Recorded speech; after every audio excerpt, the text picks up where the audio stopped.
370 जिस 370 को प्रधानमंत्री जी सारे कैबिनेट मंत्री चिल्ला चिल्ला के थक गए, लेकिन वहां की जनता ने 370 नहीं माना। हरियाणा की जनता ने इनके झूठ को नहीं माना, इनकी पर्ची खर्ची को नहीं माना।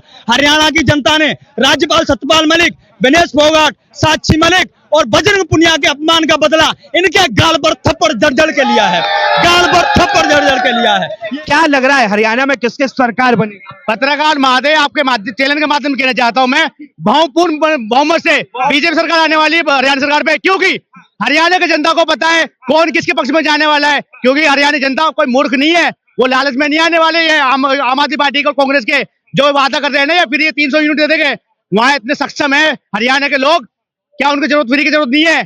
तो बीजेपी ने भी वादा किया 2100 रुपए बुजुर्गों को पेंशन मिलेगा। दिक्कत है इसमें, बुजुर्ग को दे तो क्या दिक्कत है?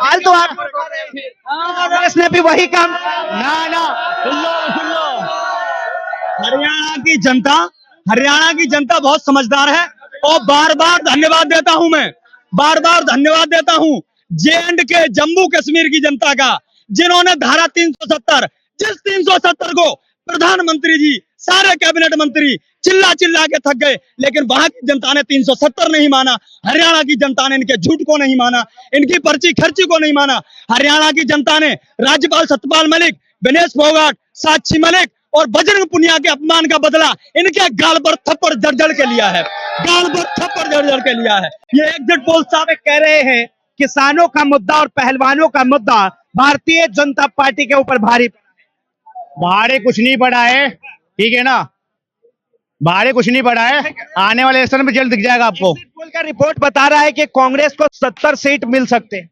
मिल सकते हैं। सरकार किस बीजेपी की। सुनो मेरे बात सुनो, मेरे जो मीडिया दिखला रही है ना, क्या कांग्रेस पार्टी का एग्जिट पोल ये आने वाला है, ये सिर्फ भ्रम है कांग्रेस पार्टी का। आने वाली बीजेपी है। मैं इसी मुद्दे में कह रहा हूँ आपसे, क्या दिखलाने दो, पर्दे दिखलाने दो, आने वाला बीजेपी है सब हरियाणा पे। बोला ना आने वाले भाई, ये भ्रम नहीं है, ये अल्लाह का करम है, सब तरह आएंगे इंशाल्लाह। भाई एक बात और है, बीजेपी आने वाली है। आप अभी जो है आपने बात रखी भारतीय जनता पार्टी की, एक बात बताइए, हरियाणा के कई ऐसे गांव में जो है बीजेपी नेताओं को घुसने नहीं दिया गया, बैन कर दिया गया, उन्हें लठ लेके किसान खड़े थे। क्या कहेंगे कि क्या वहां से उनको वोट मिला होगा? ये उनका संविधान राइट है भाई, आए ना आए, क्या दिक्कत है? क्या दिक्कत है? बात वो नहीं कह रहा, गांव के अंदर बीजेपी नेताओं को घुस बात नहीं, भगा दे। हरियाणा के भारतीय जनता पार्टी के नेता, जब जिम्मेदार नेता अनिल विज जैसे वरिष्ठ नेता ये बयान देंगे कि विनेश फोगाट ने भारतीय जनता कांग्रेस पार्टी ज्वाइन कर ली, अब वो देश की बेटी नहीं रही, ये निंदनीय शर्मनाक बयान है। देश की वो स्वर्ण पदक विजेता बेटी जिसने हमारे तिरंगे को भारत में ही नहीं अपितु दुनिया के दूसरे देशों में लहरा करके देश को गौरवान्वित करने का काम किया, वो बेटी अगर अपने अधिकारों की लड़ाई के लिए कांग्रेस पार्टी ज्वाइन कर लेती है, तो आप इतना शर्मनाक बयान देते हो कि वो देश की बेटी नहीं है। जब आपने कहा वो देश की बेटी नहीं है, तो हरियाणा की जनता ने उनका जूतों से स्वागत किया, इसीलिए उनको गांव में नहीं घुसने दिया गया। ये बात जब तो कहा जाता है बेशरम जनता पार्टी। मैं पत्रकार महादेव वही कह रहा हूँ, ये कह रहे हैं ना कि भारत देश का झंडा जो विकास बॉर्डर पर नहीं गिरा है, यही बजरंग पुनिया थे जो कार में जो तिरंगा के नीचे जो पैर में, जब इनको नहीं दिखा था, जब तिरंगा नीचे पैर रखा था, नहीं दिखा था, जब गोल्ड मेडल लेके आने के बाद ये बात कर रही थी कि पानी बहा दूंगी मैं इस गोल्ड मेडल को, जब देश की वो मान सम्मान की याद नहीं आई थी इनको। आज बीजेपी देश की बेटी जंतर मंतर पर बैठी रही और दिल्ली पुलिस मुकदमा नहीं लिखती है, माननीय सुप्रीम कोर्ट जब उस पर संज्ञान लेता है उसके बाद मुकदमा लिखा जाता है। मुकदमा इसलिए नहीं लिखा जाता। विनेश फोगाट के साथ जो है गलत हुआ, उसे जो है समर्थन सरकार का मिलना चाहिए था, और अगर उसके साथ गलत कुछ शोषण हुआ है तो उसके खिलाफ कार्रवाई होनी चाहिए। कार्रवाई चल तो रही है, पत्रकार महादेव में कौन सा चल रही है, कार्रवाई चल रही है इसमें। जिस तरह से उनका प्रोटेस्ट चला, देखा आपने? हाँ बिल्कुल देखा है। क्या कहेंगे कि क्या जिस तरह से उन्हें पुलिस घसीट कर लेकर जा रही थी, वो सही मानते हैं आप? मैं तो वो सही नहीं मानता, मैं क्या वो उस तरीके से पहलवान के साथ इस तरह के व्यवहार नहीं होने चाहिए। लेकिन मैं वही कह रहा हूँ, जो देश सम्मान की बात नहीं करता मैं उसके सपोर्ट में कभी खड़ा नहीं रहूंगा। हाँ जी, ये बात सही है। देश सम्मान की बात कौन नहीं कर रहा? विनेश फोगाट, बजरंग पुनिया जैसे लोग वहां पे जो है, जो तिरंगा पैर के नीचे पैर रखते हैं।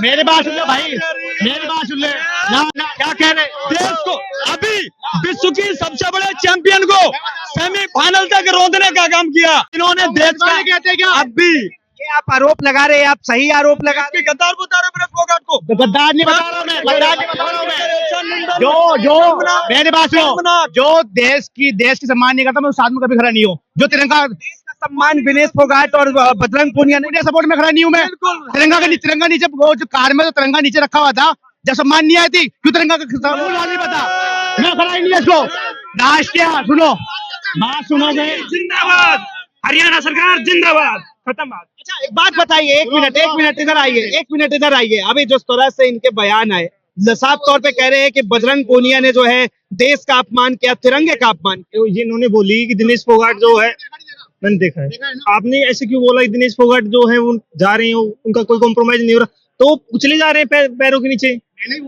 आपने गलत नहीं बोला लेकिन उनके साथ अच्छा नहीं हो पा रहा ना, अच्छा तो नहीं हो पा रहा उनके पास। अब आप बोल रहे हो बीजेपी सरकार ऐसी कर रही है वो कर रही है लेकिन उनको एक रिजल्ट तो मिलना चाहिए ना।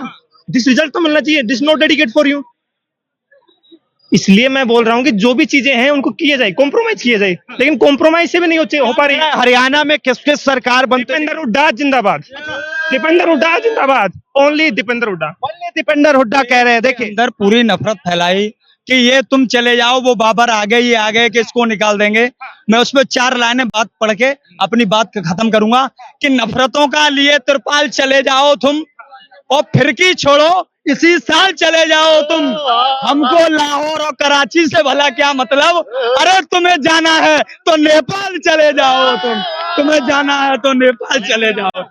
ये जो इतनी लंबी अच्छी शायरी बोला है ना, बहुत अच्छी शायरी बोला है इन्होंने।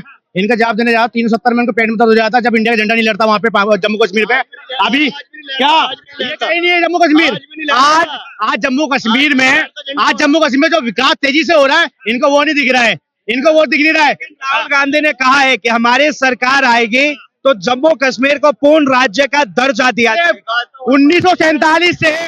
1947 के बाद 60 साल से उनको पूर्ण बहुमत सरकार राज्य सरकार नहीं दिया गया। वो अभी इलेक्शन के बाद कह रहे हम वो दिलाए 370 हटा देंगे। क्यों हटा देंगे भाई, तुम्हें अच्छा नहीं लग रहा इंडिया झंडा वहां ले रहा कश्मीर में। कांग्रेस पार्टी को पेट में तो इसलिए हो रहा है क्या इंडिया झंडा वहां पे लड़ना नहीं चाहिए क्योंकि वो ऐसे तत्व के साथ खड़े हुए हैं जो देश विरोधी नारे लगाते हैं वहां खड़े होके।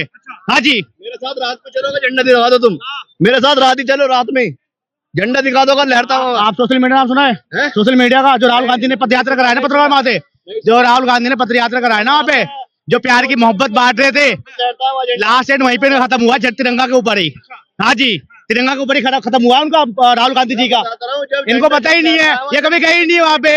आज जो तेजी से विकास हो रहा है जम्मू कश्मीर में, वहाँ के जम्मू कश्मीर जाके पूछो आप जाके। लेकिन अभी आप कुछ भी कहिए सर, एग्जिट पोल जो है साफ तौर पे यही बता रहा है हरियाणा के अंदर जम्मू कश्मीर के अंदर कांग्रेस की सरकार बनते हुए दिख। आप भी यहीं खड़े हो, ये भी यहीं खड़े हो, मैं भी यहीं खड़ा हूँ।